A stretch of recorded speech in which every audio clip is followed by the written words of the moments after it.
Kita mulai nggih. Assalamualaikum warahmatullahi wabarakatuh.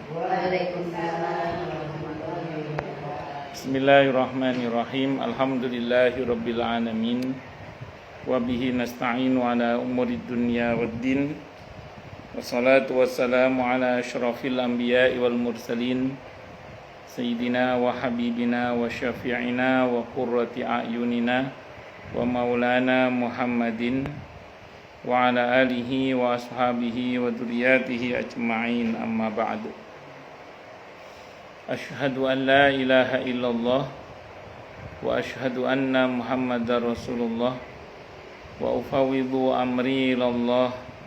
Innallaha basirum bil ibad. Hasbiyallahu la ilaha illa huwa alaihi tawakkaltu wa huwa rabbul arsyil azim. Qala Allah Ta'ala fi kitabihil karim hikayatan an nabiyillahi Musa alaihi salam. Rabbi syrah li sadri wa yassir li amri wahlul 'uqdatam min lisani yafqahu qawli. Para asatidzah, para ibu-ibu sekalian, hafizoni wa hafizakunallah, bil khusus sahibatul bait Ibu Arlina dan Ibu Surya, yang semoga beliau berdua beserta keluarga besarnya dan kita semua dan keluarga kita semua juga semoga selalu dalam naungan rahmat, barokah, perlindungan serta bimbingan Allah Subhanahu wa taala. Amin Allahumma amin insyaallah. Dan tentu saya doakan semoga kemuliaan ibu-ibu sekalian selalu dijaga dan ditingkatkan terus oleh Allah Subhanahu wa taala sebagai seorang muslimah, sebagai seorang istri, sebagai seorang ibu, dunia hingga syurga. Amin Allahumma amin insyaallah. Allahumma inna nas'aluka ilman nafi'a wa rizqan thayyiba wa amalan mutaqabbala wa fatahallahu alaina futuhal arifin. Allahumma inna na'udzubika min ilmin la yanfa' wa amalin la yurfa' wa qalbin la yakhsha' wa du'a'i la yusma'. Allahumma ati anfusana taqwaha wa zakkiha anta khairu man zakkaha anta waliyuha wa maulaha. Allahumma kama an'amta alaina fazid wa kama zitta fabarik. Amin Allahumma amin insyaallah. Masih melanjutkan kajian kita kitab At-Tadhkirah karya Al-Imam Al-Qurtubi rahimahullah rahmatan wasi'ah wa rahimallahu ulama al-muslimin. Qala al-musannif rahimahullahu ta'ala wa nafa'ana bihi wa bi'ulumihi fid dharain amin. Bismillahirrahmanirrahim. Halaman 505. Oke. Monggo silakan, siapa yang mau baca dulu? Doa para nabi. Syafaat umum ini yang khusus disampaikan oleh Nabi Muhammad di antara para nabi lainnya adalah yang dimaksud pada sabda Nabi Sallallahu Alaihi Wasallam dalam sebuah hadisnya yang lain. Tiap-tiap nabi mempunyai doa yang dikabulkan. Setiap nabi disegerakan doanya. Sesungguhnya aku menyimpan doaku agar bisa memberi syafaat kepada umatku. Diriwayatkan para rawi terkemuka Al-Bukhari, Muslim dan lain-lain. Syafaat umum bagi seluruh umat manusia di mengaku ini. Maksudnya ialah agar mereka segera dihisab. Dengan demikian mereka segera terlepas dari berbagai penderitaan di munafik. Dan syafaat inilah yang khusus disampaikan oleh Nabi Muhammad SAW.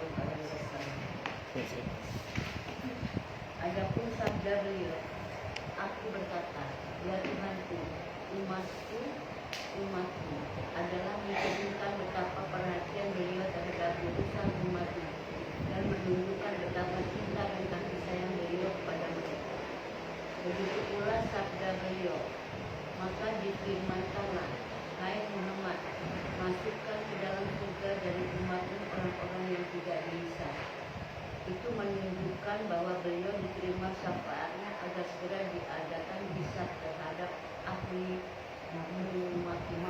mauqif. Karena setelah Allah menyuruh masukkan ke dalam surga orang-orang yang tidak perlu dihisab, maka dia segera menghisab orang-orang lainnya yang terkena hisab.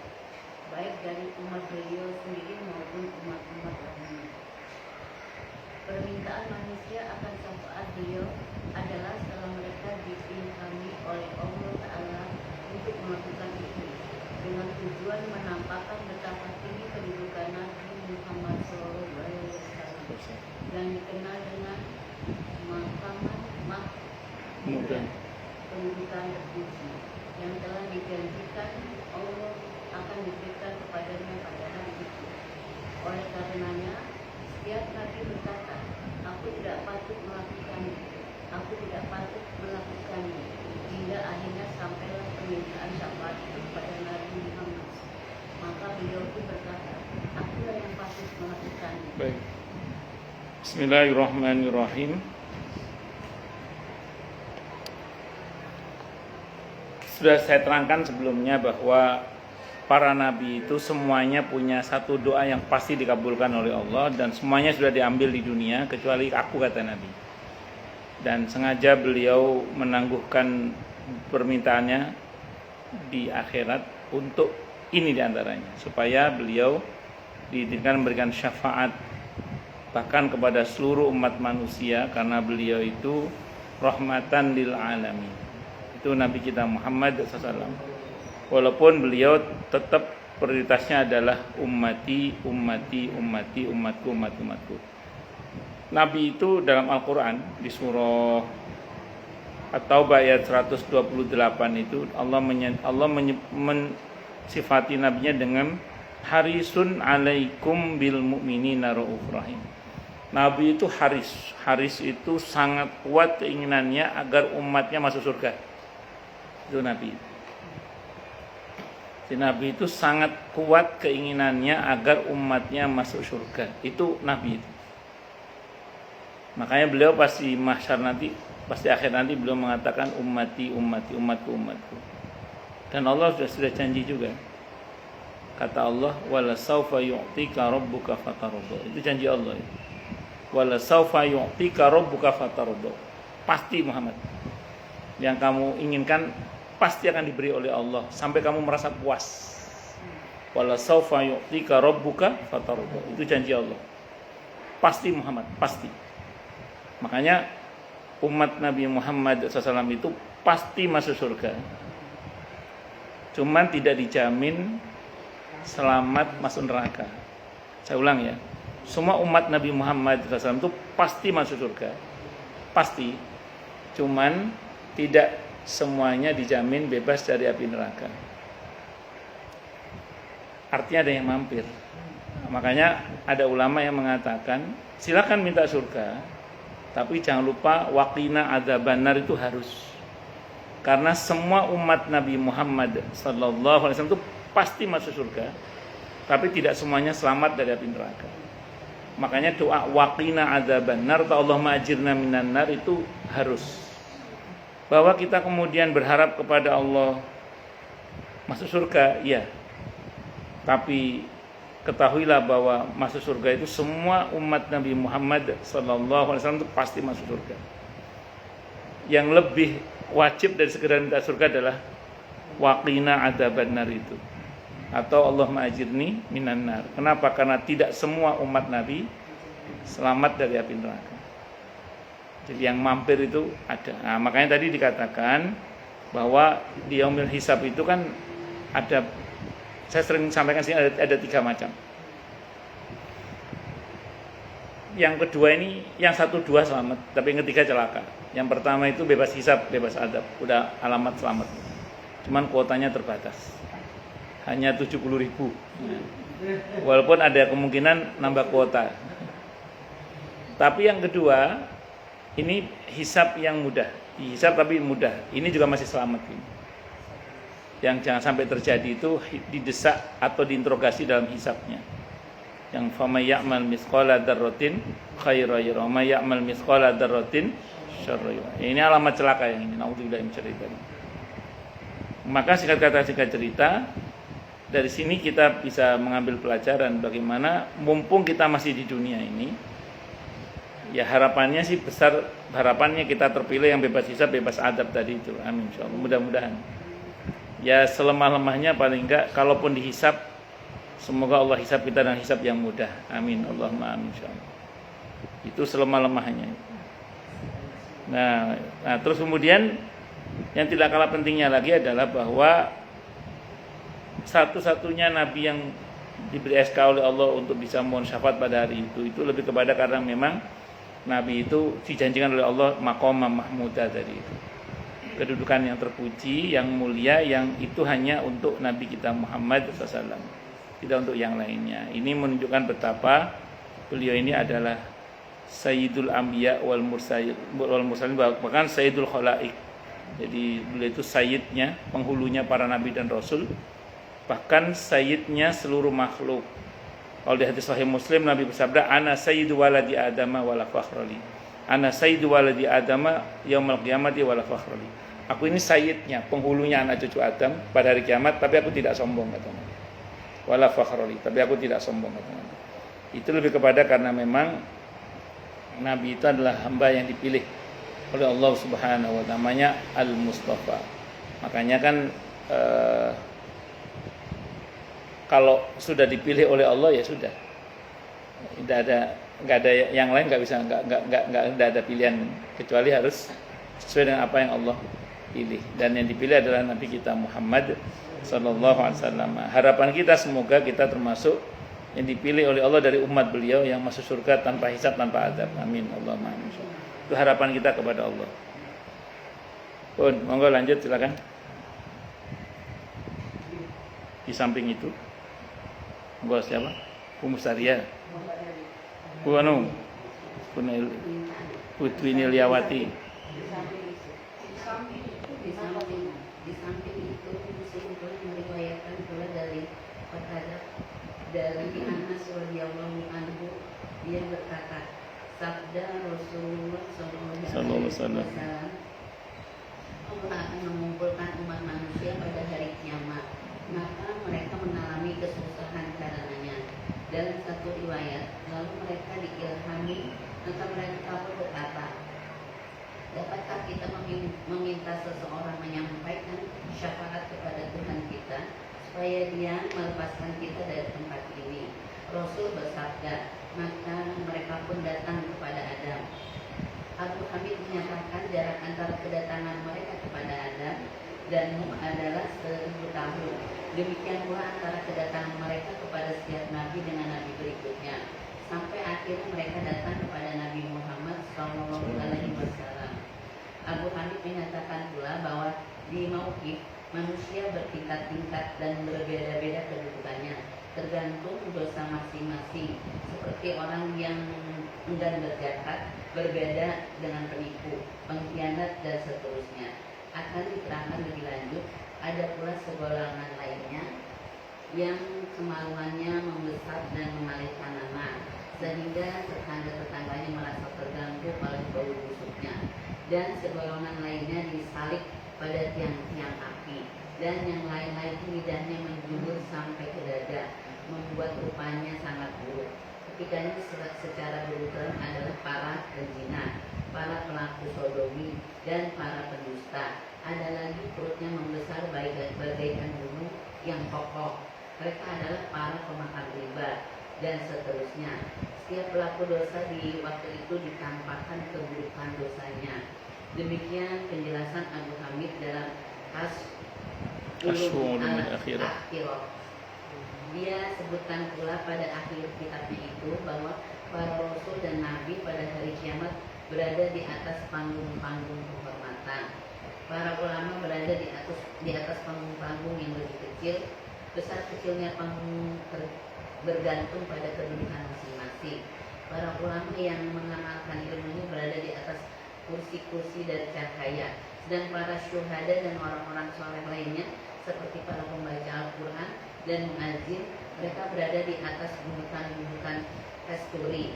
Kelompok para ulama yang mengamalkan ilmunya tersebut yang berada di atas kursi-kursi, itulah orang-orang yang meminta syafaat dari Adam, Nuh dan seterusnya sampai kepada Rasulullah SAW. Sementara itu, Al-Faqih Abu Bakar bin Barzan menyebutkan dalam kitabnya Al-Irsyad, para pemimpin di masyarakat diberi ilham untuk menanyakan siapakah kiranya yang dapat memberi syafaat agar mereka terlepas dari penderitaan mereka. Mereka itulah benar-benar para pemimpin, yaitu para pengikut Rasul-Rasul Allah. maka terjadilah hal tersebut di atas. Baik, saya pernah sampaikan di sini bahwa yang gelisah, yang risau, yang umek kalau bahasa kita itu untuk segera mendapatkan syafaat dan keputusan dari Allah itu adalah orang-orang yang di mahsyar itu dia tidak mendapat fasilitas alias tenggelam oleh keringatnya sesuai dengan tingkatan dosanya. Nah, sementara yang mendapatkan fasilitas seperti naungan pada hari di mana tidak ada naungan kecuali naungan Allah, haud telaga Rasulullah Muhammad SAW atau mimbar-mimbar dari cahaya, mereka tenang-tenang saja. Nah, mereka ini risau dan gelisah karena ingin segera diberi keputusan dan lepas dari tempat itu, maka mereka datang kepada tokoh-tokoh mereka. Nah, tokoh-tokoh mereka inilah yang berada di mimbar-mimbar itulah yang nanti akan menyampaikan kepada para nabi dari Nabi Adam sampai kepada Nabi kita Muhammad SAW. Yang kata Imam Ghazali dalam kitabnya Kasyful Ulumil Akhirah, itu jarak antar nabi itu 1000 tahun. Tidak bisa dibayangkan namanya, dan tidak bisa dibayangkan juga sih. Ya, sebenarnya kata kuncinya satu, Bu. Kata kuncinya satu, supaya kita tidak masuk dalam kategori yang mengalami kesulitan saat itu, ya bagaimana caranya saat ini mumpung masih di dunia kita pesen fasilitas. Supaya nanti ketika orang risau itu, ya kita tidak termasuk yang risau. Kenapa? Karena kita termasuk yang sudah diberi naungan oleh Allah. Itu seperti itu. Itu satu dulu. Nah, yang kedua, di samping mereka udah nggak dapat fasilitas, bentuk fisik mereka itu sudah menyiksa. Jadi bentuk fisik mereka itu sudah menyiksa. Ya, jadi saya ulang ya, di samping mereka sudah tidak dapat fasilitas dan tenggelam oleh keringatnya, ditambah lagi mereka bentuk fisik mereka sendiri di mahsyar itu nanti sudah menyiksa. Maaf tadi dikatakan ada yang begini begitulah, saya nggak tega bacanya tadi itu. Ya macam-macam lah. Nah, sebenarnya itu selaras dengan apa yang Allah firmankan dalam Al-Qur'an di surah Az-Zalzalah. Di mana Allah berfirman, "Yauma idzi yasdurun nasu ashtatan liyurau a'malahum." Pada hari di mana manusia itu keluar dengan bentuknya dari kuburnya, ya dengan bentuknya yang bermacam-macam agar diperlihatkan kepada mereka akibat dari perbuatan mereka. Jadi ini yang sering saya sampaikan kepada ibu sekalian, bahwa nanti bentuk fisik kita nggak kayak gini lagi. Jadi bentuk fisik kita yang nanti itu dibentuk oleh Allah berdasarkan informasi amal. Kalau fisik kita yang sekarang ini dibentuk berdasarkan informasi genetika kedua orang tua kita. Ya, Bu Arina diambil dari genetikanya oleh Pak Haji Jumahir sama Ibu Hasnani. Bu Dwi Nilyawati juga gitu. Ibu Ibu Bram ya. Ya, tapi bukan ibunya Ibam yang dikriminalisasi oleh itu bukan. Kan ada Ibu Bram ya, betul bercanda saya. Terus kemudian Bu Surya, Bu Foni, Bu Joko, terus nggih, Bu Mustari ya. Itu semua nanti visi kita nggak kayak gini lagi. Tapi dibentuk berdasarkan informasi amal tadi itu. Nah, itu yang tadi ada bentuknya kayak tadi itu diantaranya. Yang maaf istilahnya alih-alih mereka tenang, sudahlah keadaannya tidak nyaman karena tenggelam oleh keringatnya sesuai dengan kadar amalnya. Maaf, sudah begitu bentuk fisiknya sesuai dengan amalnya semasa di dunia yang maaf syarat dengan kebusukan, syarat dengan kecacatan, syarat dengan macam-macam. Ya baca, ya tadi saya nggak tega bacanya itu. Ya, itu dan itu Quran sudah memberitahukan. Nah, keadaan itulah yang buat mereka kemudian risau, gundah, gulana. Terus mereka mengadukan kepada tokoh-tokoh mereka agar memohon pada siapalah supaya diturunkan syafaat supaya dan mereka bisa segera lepas dari kondisi saat itu. Nah, akhirnya mereka datang sama Nabi Adam sampai nanti ke Rasulullah Muhammad SAW. Satu hal yang mereka lupa adalah bahwa keadaan setelah mahsyar itu justru lebih parah lagi ya. Ya kan, kalau mereka masuk neraka keadaannya lebih parah lagi. Jadi mahsyar itu sudah parah. Ditambah lagi dengan di neraka itu lebih parah lagi keadaannya sebenarnya. Ya begitulah dulu mereka di dunia.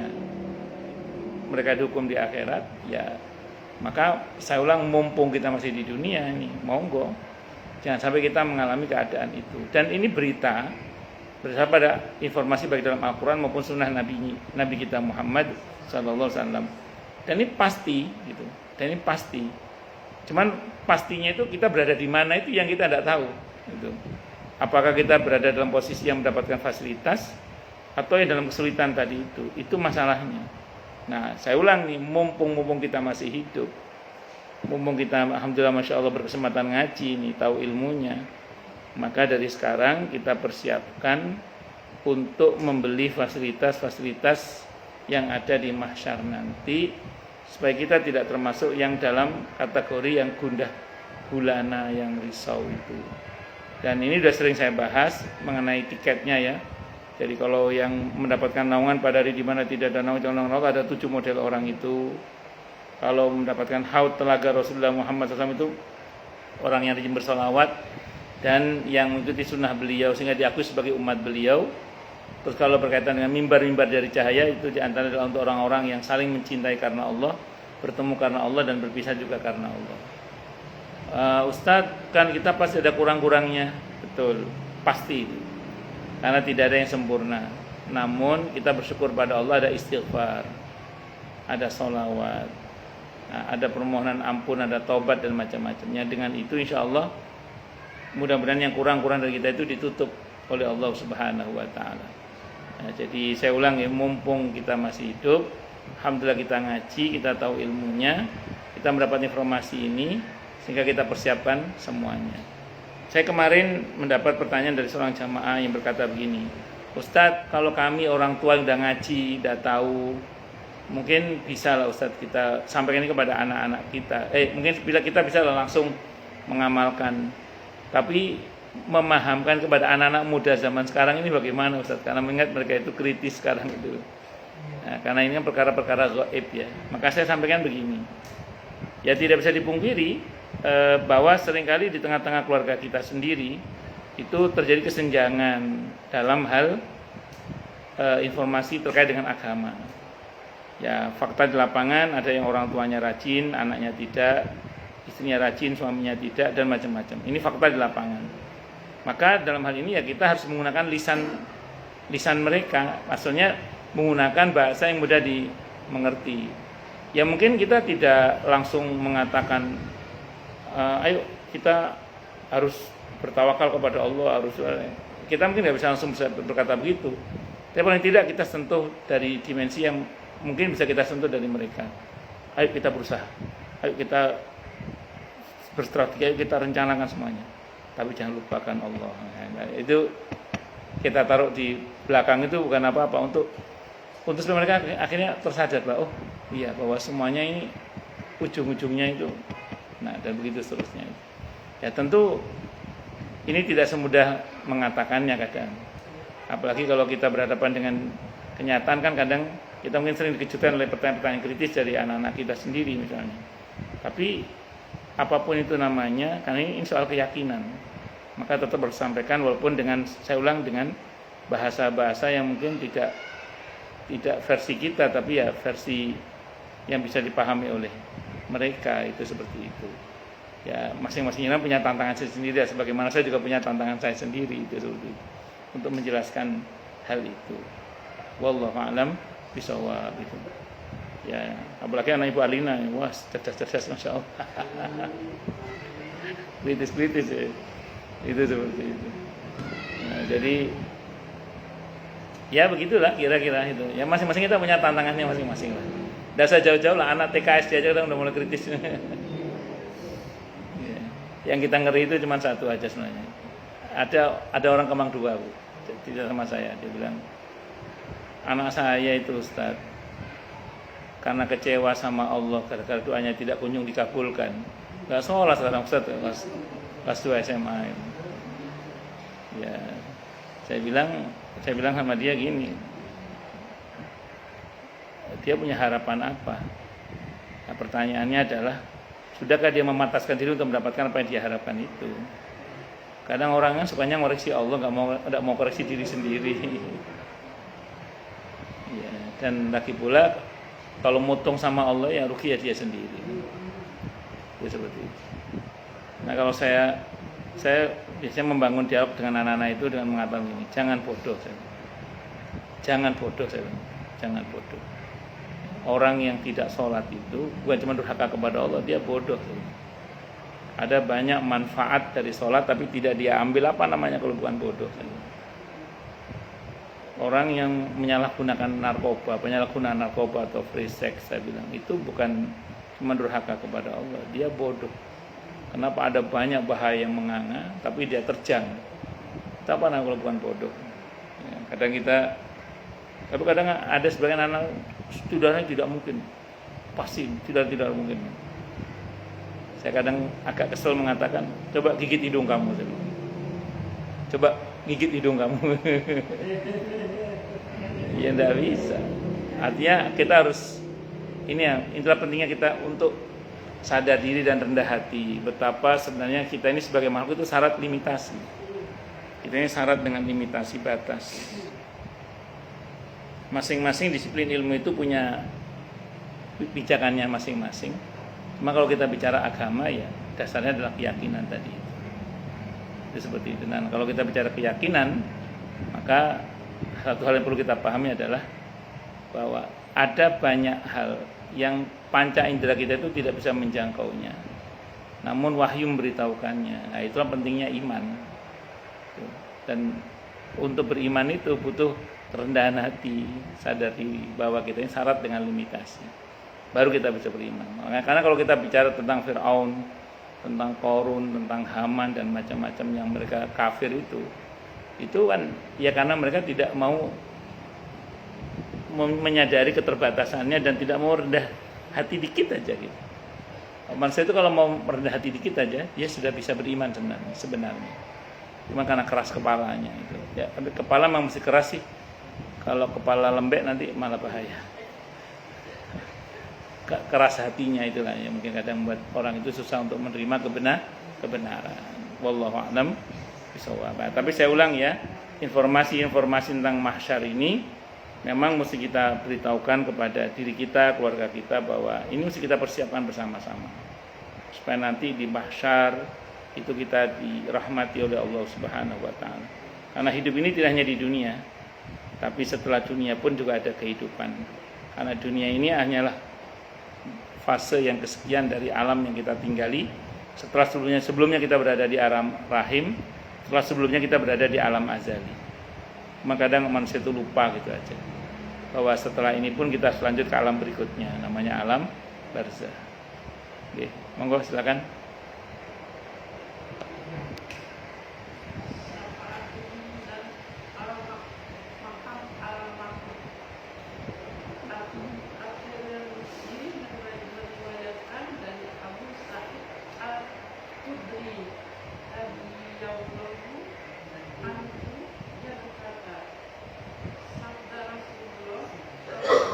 Aku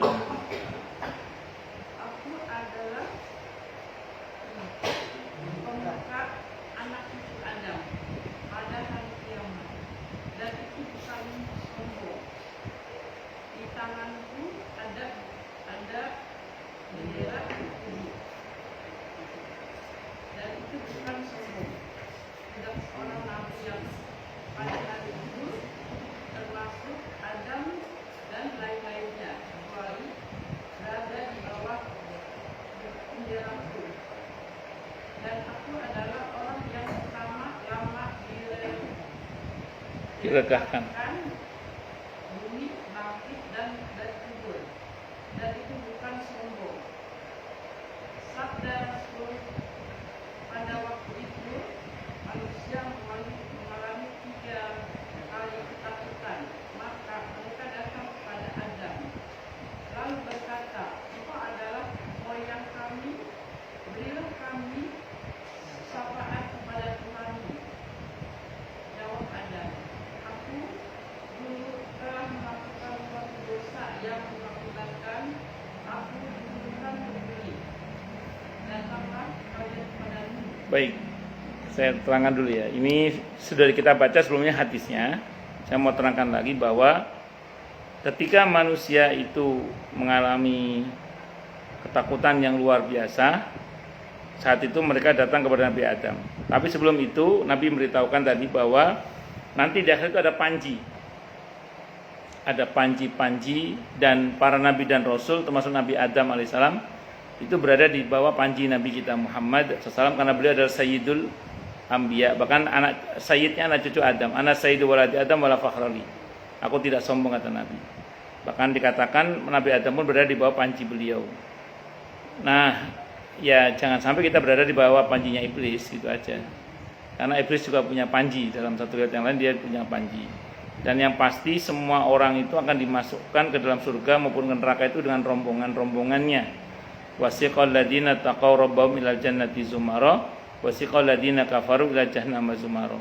Akan digiring masuk ke surga orang-orang yang bertakwa pada Tuhan mereka itu dengan rombongan-rombongannya, dan yang masuk neraka pun juga menggunakan rombongan-rombongan. Nah, satu hal yang mudah-mudahan ya kita harapkan kepada Allah adalah mudah-mudahan kita dalam hal ini satu rombongan bersama dengan Rasulullah Muhammad SAW. Maka dari sekarang pandai-pandailah memilih rombongan, gitu. Karena kata para ulama, kenapa masuk surga pakai rombongan? Karena umumnya manusia itu senang bikin rombongan. Ya, bahkan orang yang anti organisasi, anti hizbi istilahnya itu tetap mereka berkoloni. Ada satu komunitas tertentu itu yang mereka menganggap orang yang berorganisasi itu sesat. Orang yang berormas itu sesat. Nah, padahal dia sendiri walaupun katanya tidak berormas, tapi nyatanya mereka berkoloni. Karena memang fitrah manusia itu kecenderungannya memang akan mencari rombongan-rombongan, akan mencari komunitas lah kalau bahasa kita. Nah, bahkan orang-orang introvert pun itu juga akan mencari golongan, akan membuat satu koloni dari kalangan orang-orang introvert juga, misalnya gitu. Semuanya gitulah kira-kira. Tapi terlepas dari itu, kita ini memang harus punya rombongan, dan di antara rombongan itu harus yang mudah-mudahan nanti mengacu kepada satu rombongan, yaitu rombongannya Rasulullah Muhammad SAW. Maka saya sering bilang di mana-mana bahwa orang itu boleh punya rombongan goes, pimpong, baca puisi, itu boleh, tidak apa-apa. Atau apa itu boleh, silakan aja. Yang penting halal boleh, yang penting mubah itu boleh, tidak apa-apa. Tapi harus ada yang model kayak gini, ini harus ada. Yang komunitas masjid, musola harus ada. Kenapa? Karena besar harapan kita nanti satu rombongan dengan rombongan utamanya, yaitu rombongannya Rasulullah Muhammad Sallallahu Alaihi Wasallam. Itu harapan kita itu begitu sebenarnya. Itu seperti itu. Nah, dalam hadis ini yang sebenarnya sudah saya terangkan juga sebelumnya mengenai Nabi Adam yang tidak sanggup untuk memohonkan syafaat kepada Allah untuk mereka, itu di antara alasan adalah karena beliau merasa pernah berbuat dosa, walaupun sebenarnya kata para ulama Nabi Adam itu bukan salah maksiat tapi salah ijtihad. Jadi beda ya. Kalau para nabi dan rasul itu dalam hatinya tidak punya niat durhaka kepada Allah, itu tidak ada, tidak punya niat. Nah, tapi kenapa kok kemudian Nabi Adam ini merasa berdosa? Ya karena beliau merasa bersalah. Merasa bersalah dengan apa yang beliau putuskan, dan keputusan beliau itu saya ulang tadi bukan salah maksiat tapi salah ijtihad. Di mana salah ijtihadnya? Beliau tidak pernah menyangka bahwa setan yang bersumpah atas nama Allah itu ternyata dia berani bohong. Awalnya beliau punya keyakinan bahwa setan itu, iblis itu dalam hal ini itu kayak dia, kayak beliau, yang enggak berani bohong dengan nama Allah. Ternyata iblis berani bohong atas nama Allah.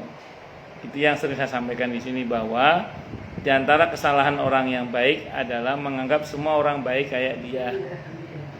Di antara kesalahan orang yang buruk adalah anggap semua orang buruk kayak dia.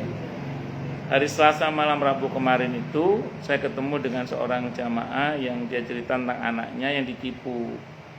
Ya, rupanya anaknya ini memang punya prinsip bahwa dia itu memang dasarnya anak yang baik. Dan ketika dia mulai terjun dalam dunia bisnis, satu hal yang dia lupa bahwa tidak semua orang seperti dia. Dia menganggap semua orang jujur kayak dia. Habis itu yang kena tipu sekian miliar, yang terbaru dia kena ini, kena itu. Gara-gara dia, makanya ya inilah penting kita membekali anak-anak kita juga. bahwa kita memang mesti berbaik sangka pada semua orang, tapi jangan pernah sangka semua orang baik. Berbaik sangka pada semua orang, tapi jangan sangka semua orang baik. Kalau dalam Islam itu menyisakan ruang untuk waspada. Bukan suudzon ya, tapi waspada. Kalau kita cermati dalam akad-akad Islam, itu kan harus ada saksi, ada hitam di atas putih, terus kalau perlu ada jaminan. Itu kenapa coba? Karena memang asas muamalah kita itu tidak percaya sebenarnya, tidak percaya. Kalau ada orang mengatakan kamu suudzon sama enggak, bukan suudzon, tidak percaya. Jadi suudzon sama tidak percaya beda. Gini, kalau suudzon itu kan kita udah belum apa-apa dan nuduh. Nah, itu nuduh itu namanya. Kalau waspada itu enggak, waspada itu mengantisipasi hal-hal yang tidak diinginkan, jaga-jagalah itu supaya jangan sampai nanti terjadi sesuatu yang tidak diinginkan itu. Makanya ada hitam di atas putih, ada saksi, kalau perlu ada jaminan itu. Itu seperti itu. Wallahu a'lam bishawab. Jadi bukan suudzon tapi waspada. Nah, kita memang mesti berbaik sangka kepada semua orang, tapi jangan sangka semua orang baik. Jadi antara kesalahan orang yang baik adalah menyangka semua orang baik kayak dia. Sebagaimana kesalahan orang yang jahat adalah menyangka semua orang jahat kayak dia.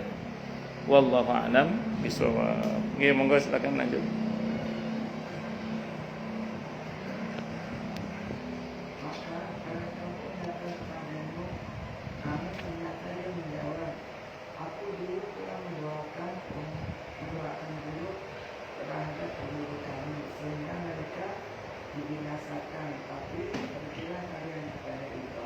Nabi Nuh ini sebenarnya sama ya. Beliau itu, apa yang terjadi pada beliau itu bukan kesalahan juga sebenarnya. Karena beliau itu sudah bersabar selama 1000 tahun kurang 50 tahun. Kuat ibu sabar selama 1000 tahun kurang 50 tahun.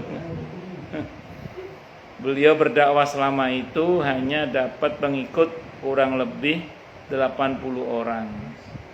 Dan berarti praktis kalau kita hitung rata-rata per 12 tahun hanya satu yang masuk Islam. Per 12 tahun. Dan itu Nabi Nuh itu umurnya panjang-panjang ya orang saat itu, karena itu usia dakwah, itu bukan usia Nabi Nuh ya, usia dakwah beliau saja 1000 tahun kurang 50 tahun. Usia dakwahnya, bukan usia Nabi Nuh itu. Wallahu a'lam berapa usia beliau. Jadi masa itu kalau ada orang meninggal di usia 300 tahun, itu tetangganya pada ngomong, kasihan masih muda meninggal gitu. 300 tahun. Kira-kira gitulah. Wis, singkat kata singkat cerita, Nabi Nuh ini tantangan dakwahnya itu di istrinya. Saya pernah sampaikan di sini ya. Inilah bedanya Nabi Nuh dengan Nabi Ibrahim alaihissalam. Nabi Ibrahim ini masya Allah untung beliau itu, Nabi Nuh juga beruntung juga, tapi dalam ini terkait ujian maksud saya, tidak seberuntung Nabi Ibrahim dalam hal anugerah keluarga.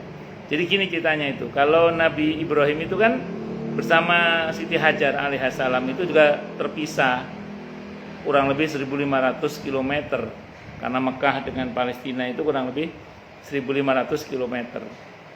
Jarang ketemu dengan Nabi Ismail itu, jarang ketemu. Tapi hubungan antara bapak dan anak itu dekat sekali. Bukan cuma jarang ketemu. Bukan cuma jarang ketemu. Tapi hebatnya Masya Allah, hubungan antara bapak dan anak, antara Nabi Ibrahim dengan Nabi Ismail itu dekat sekali. Bahkan Nabi Ismail itu bisa tanpa melihat ayahnya ketika mendapatkan kabar dari istrinya ada seorang tua yang datang ke rumahnya, itu beliau bisa menebak itu ayahnya. Tanpa harus, padahal jarang ketemu dengan ayahnya. Dan beliau punya kesan yang sangat baik tentang ayahnya. Rupanya Siti Hajar itu tipe istri yang selalu cerita kepada anaknya tentang kebaikan ayahnya, yang memang sangat baik itu. Sehingga di benak Nabi Ismail ya bapaknya baik. Dan yang kedua, Nabi Ibrahim itu tipe bapak yang doanya kuat untuk anak. Nabi Ibrahim itu untuk anak doanya kuat sekali. Ibu kalau baca Al-Quran, Nabi yang paling banyak doanya untuk anak Nabi Ibrahim. Yang saya pahami ya, Nabi yang paling banyak doanya untuk anak itu Nabi Ibrahim. Ya, itu Nabi Ibrahim itu. Nah, jadi dua ini Bu yang akan membuat ikatan orang tua dengan anak itu kuat ya. Pertama, pasangan yang selalu menceritakan kebaikan pasangannya. Dalam ini kasus ini istri yang selalu menceritakan kebaikan ayahnya, sehingga ayahnya itu punya qawamah yang kokoh di keluarganya. Yang kedua, ayah yang selalu mendoakan anaknya sehingga sambung itu seperti itu. Nah, ini beda dengan Nabi Nuh.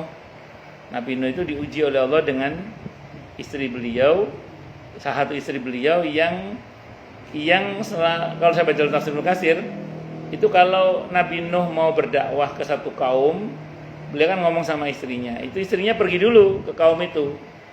Terus berkata, "Nanti suami saya mau ke sini. Enggak usah didengerin ya, karena dia begini." Ya, dibilang gila suaminya itu. Sekarang kebayang enggak, Bu? Kan'an digendong sama ibunya. Ibunya ngomong kepada kaumnya, "Nanti suami saya ke sini, enggak usah dengerin dia gini." Kan'an digendong ngeliatin ibunya ngatain bapaknya. Nabi Nuh difitnah terus-terusan oleh istrinya itu. Ya Allah.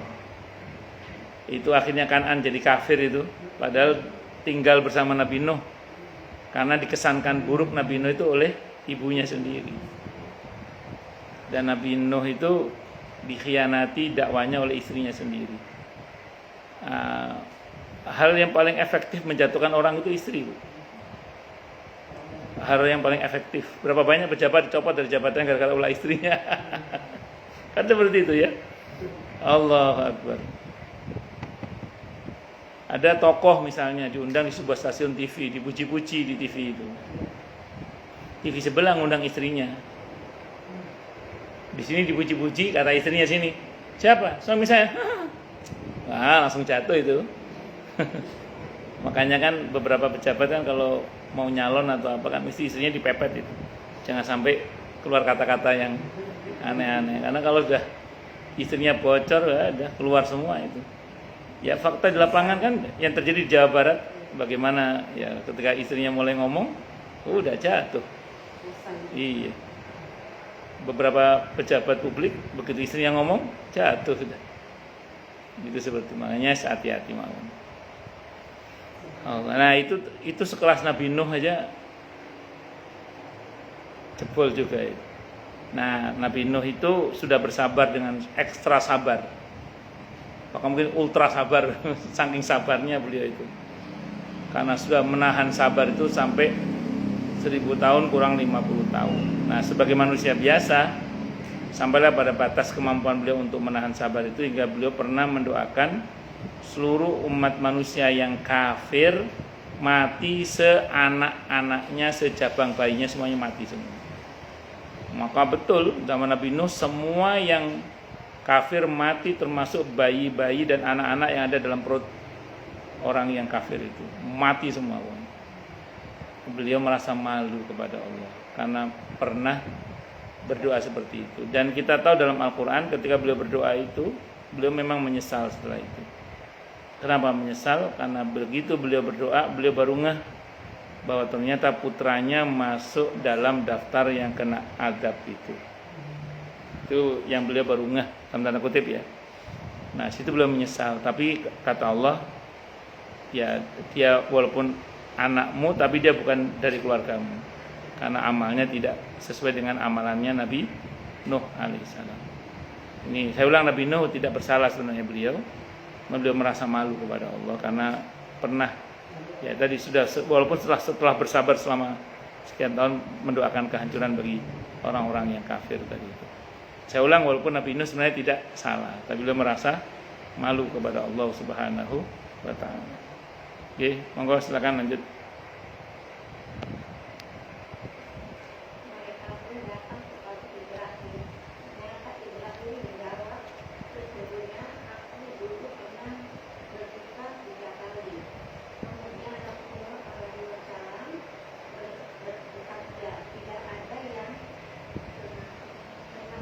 Dusta. Karena yang dilakukan Ibrahim hanyalah karena membela agama Allah. Tapi kata Ibrahim, datanglah kalian kepada Musa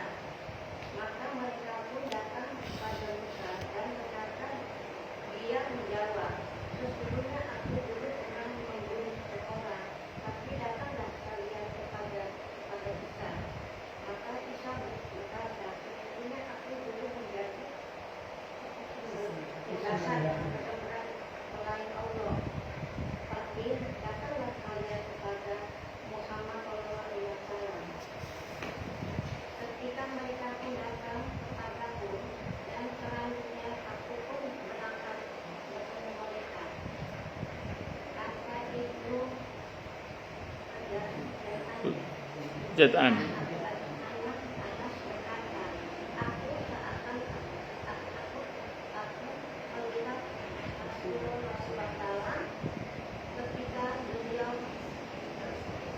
Aku memegang gelang-gelang pintu surga, lalu mengetuknya.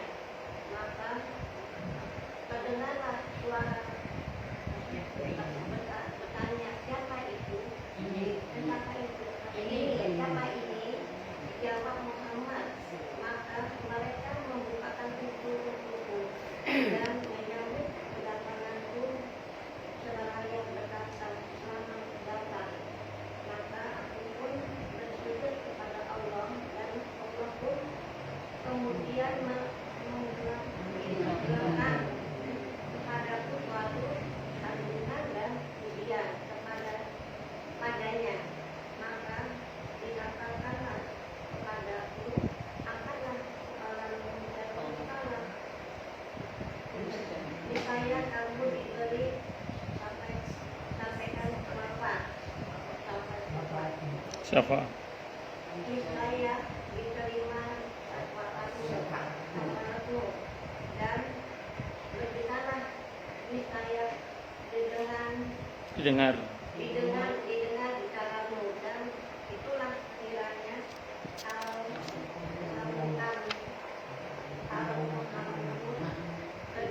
terpuji yang telah difirmankan Allah.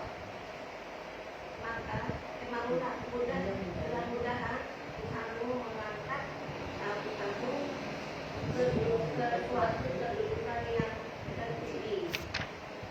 Menurut Sofyan yang diriwayatkan dari anak, hanyalah kata-kata ini saja, aku memegang gelang-gelang itu juga, lalu mengetuknya. Menyatakan hal ini Hasan. Sementara itu Abu Daud. Cukup. Jadi kalau Nabi Ibrahim sudah saya terangkan ya juga ya, bahwa beliau itu kan merasa pernah bohong, walaupun kata Nabi, kebohongan Nabi Ibrahim itu bukan sebuah dosa, karena beliau sebenarnya berbohong itu dalam konteks yang benar. Saya pernah ceritakan di sini, pertama berkaitan dengan ketika beliau diajak oleh kaumnya untuk menyembah selain Allah, untuk satu acara lah di kaumnya yang nggak benar itu, beliau mengatakan ini sakim, saya sedang sakit gitu. Terus yang kedua ketika beliau memenggal kepala semua berhala-berhala itu, terus ditanya, apa kamu yang memenggal kepalanya? Kata beliau, tanya aja itu sama yang paling gede, karena dia paling gede kepalanya utuh dan dia ada berkalungkan kapak. Nah, terus yang terakhir itu berkenaan dengan istrinya itu yang mau diambil oleh seorang raja yang suka mengambil wanita cantik itu. Nah, beliau pasti tanya, siapa ini? Ini saudari saya. Padahal itu istrinya. Ya kan tadi kalau beliau ngaku sebagai suaminya, dianggap rival dan dibunuh pasti. Kalau beliau ngaku sebagai saudarinya kan paling enggak ini calon ipar. Kalau calon ipar kan dihormati. Ya, itu saya pernah cerita kemarin, Siti Saroh sempat kecewa kepada Nabi Ibrahim dengan mengatakan, kenapa kamu bohong? Kata Nabi Ibrahim, saya enggak bohong, kamu kan saudari saya, saudari seiman. Akhirnya berdoa sama Allah agar jangan sampai bisa disentuh oleh laki-laki yang durjana itu, dan Allah lindungi. Nah, akhirnya beliau selamat itu. Nah, singkat cerita itu bukan kebohongan kata Nabi. Itu keadaan yang memang beliau memang harus berbohong saat-saat seperti itu, dan itu diperbolehkan itu loh. Jadi bukan sebuah dosa. Jadi bukan berarti Nabi Ibrahim punya sifat bohong, bukan. Karena para nabi semua nabi bukan seorang pendusta. Jadi pasti semua itu kalaupun dilakukan itu dalam konteks yang tadi saya ulang bukan sebuah dosa itu. Dan secara prinsip semua nabi juga tidak ada yang berniat durhaka kepada Tuhan, ya Allah, nggak ada. Semua nabi punya sifat siddiq, jujur. Makanya Nabi menggarisbawahi ini ketika ada ungkapan dan Ibrahim pernah merasa bohong itu Nabi meluruskan bahwa ini bukanlah sebuah kebohongan yang sebagaimana umumnya orang-orang yang pembohong melakukan, bukan. Tapi memang ada kondisi yang buat beliau harus berbohong gitu. Nah, kemudian Nabi Musa, terus Nabi Isa dan seterusnya sampai akhirnya kepada Nabi kita Muhammad sallallahu alaihi wasallam. Nabi Musa merasa bersalah karena pernah membunuh orang Bani Israel yang membunuh orang Mesir ya tanpa beliau sengaja. Tapi terlepas dari semua itu, satu hal yang memang perlu kita pahami bahwa memang jatah untuk memohon syafaat untuk semua umat manusia itu memang hanya ada di Rasulullah Muhammad SAW, karena memang hanya beliau yang dipilih oleh Allah. Itu yang Allah bilang dalam surah Al-Isra ayat 79 itu. Asa ayya ba'asaka rabbuka maqaman mahmuda, itu ayat 79 itu. Jadi itu janji Allah untuk Nabi ya, bahwa beliau akan diberi oleh Allah maqaman mahmuda, dan itu adalah sebagai satu-satunya hamba Allah yang Allah izinkan untuk bisa memohon dan diberi syafaat untuk seluruh umat manusia tadi itu. Wallahu a'lam bishawab. Maka bersyukur kepada Allah kita menjadi umat beliau. Semoga kita diakui sebagai umat beliau. Amin Allahumma amin. Insyaallah. Ya, monggo silakan yang mau tanya, protes, marah boleh. Masalah yang lain boleh. Kalau ada. Kalau nggak dapat jelas semua atau tidak jelas semua, monggo.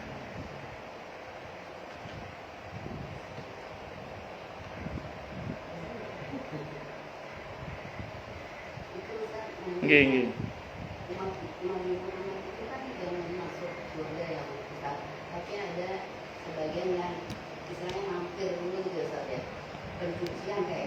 Terus. Itu kan ada ayat yang mengatakan neraka itu kekal di dalamnya selama-lamanya. Bagus. Untuk orang yang beriman, walaupun imannya cuma sebiji sawi, akan ada masa di mana yang bersangkutan keluar dari neraka itu. Nah, istilah kekal itu dalam Al-Quran itu menggunakan kata khalid. Khalid itu kekal karena dikekalkan oleh Allah. Artinya ada masa di mana kemudian kekekalan itu dicabut. Memang saya pernah dengar ada seorang kawan ustadz yang mengatakan orang itu kalau masuk neraka dia akan selamanya di neraka walaupun dia orang beriman. Ada yang mengatakan begitu.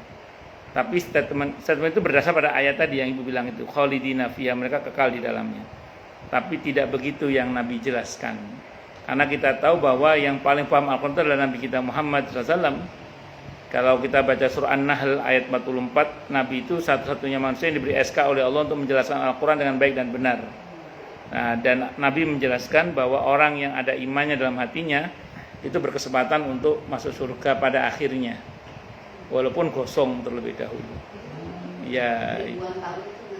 Ya, tapi mudah-mudahan kita nggak usah lah, mudah-mudahan. Amin Allahumma amin. Saya kira itu nggih. Makanya gini Bu, tadi saya bilang tadi, umat Nabi Muhammad SAW itu pasti masuk surga.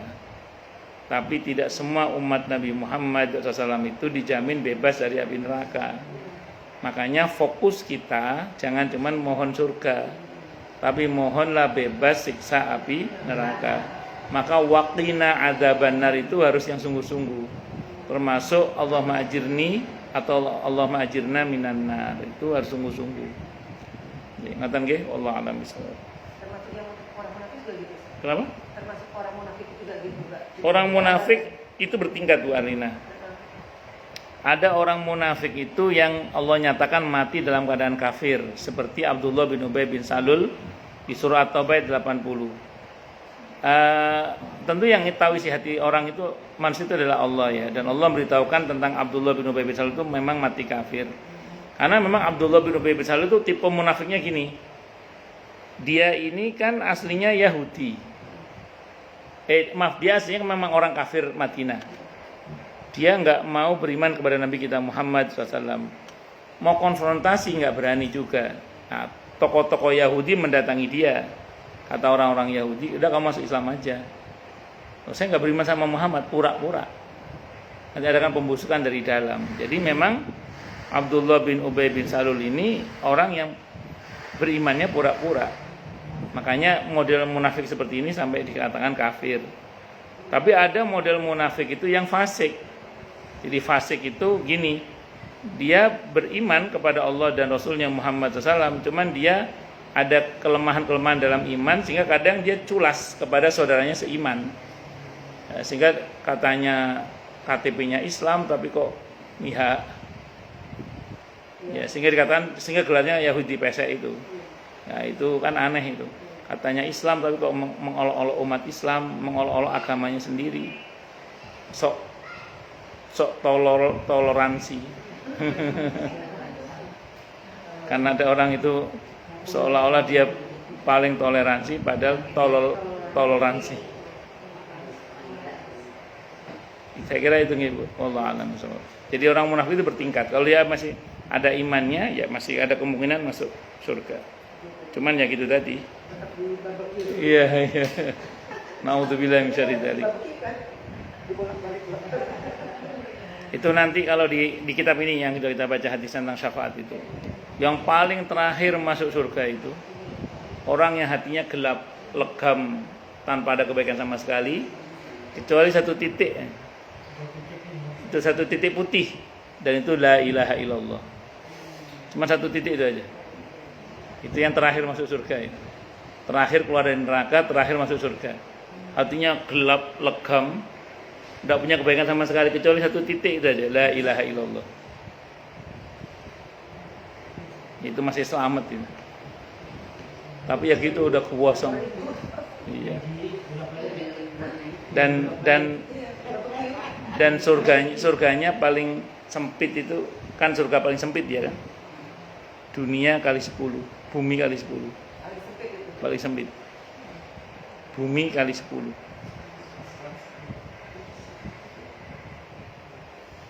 Oke, monggo silakan. Yang lain kalau ada.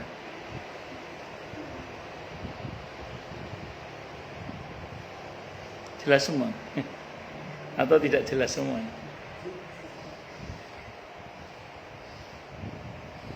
Cukup dulu nggih. Kita tutup dengan hamdalah.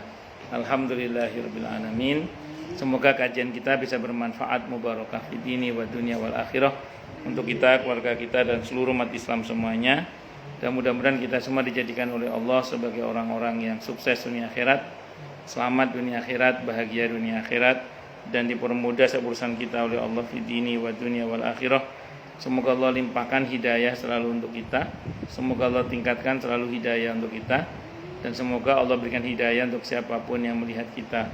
Subhanakallahumma bihamdika asyhadu an la ilaha illa anta astaghfiruka wa atubu ilaik. Sallallahu alaihi Muhammad wa ala alihi wasallam. Saya mohon maaf. Wassalamualaikum warahmatullahi wabarakatuh.